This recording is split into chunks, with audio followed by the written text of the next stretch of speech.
જીવદયા પ્રેમી ધર્મેશ ગામી અમે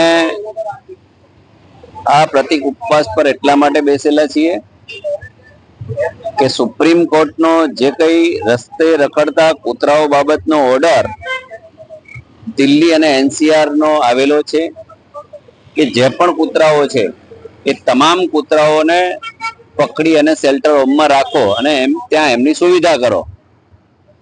તો આ જે નિર્ણય છે સુપ્રીમ કોર્ટનો એ કઠોર છે, કડક છે. 2-4 કૂતરા કરડે એનાથી કઈ કૂતરાઓનો આખો સમુદાય દોષી ના હોય અને એને સંજ્ઞાન લઈને રાજસ્થાન હાઈકોર્ટે પણ એવા આદેશ આપ્યા કે રખડતા કૂતરાઓને પકડીને પાંજરે પૂરી દો. તો કૂતરાઓ પ્રકૃતિનો હિસ્સો છે, માનવ જાત માટે ઉપયોગી છે. તો આ જે નિર્ણય છે એ નિર્ણયને સ્થગિત કરવો જોઈએ અથવા લિબરલ કરવો જોઈએ.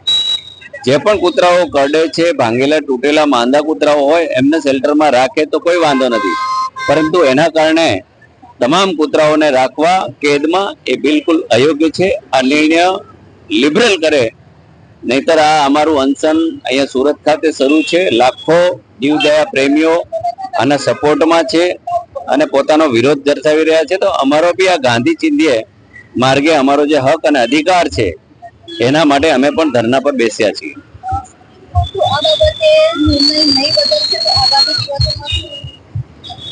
આગામી દિવસોમાં ઘણા બધા જીવદયા પ્રેમીઓ પોતાની રણનીતિ બનાવશે. અમે પણ અમારી રીતે ગાંધી ચિંધ્યા માર્ગે અમારા જે અનશન છે પ્રતિક ઉપવાસ સવારે 10 થી 6 વાગ્યા સુધીના એ અમે ચાલુ રાખશું. પણ અમને વિશ્વાસ છે કે માનનીય સુપ્રીમ કોર્ટ આ બાબતમાં કઈ ને કઈ ઘટતું કરશે, કેમ કે બધાની સ્વતંત્રતા પોતપોતાની છે. આ કુદરતની જે પ્રકૃતિ છે એની અંદર બધાનો હિસ્સો છે, એમાં કૂતરાનો પણ અહમ હિસ્સો છે, એટલે એને ધ્યાનમાં રાખશે.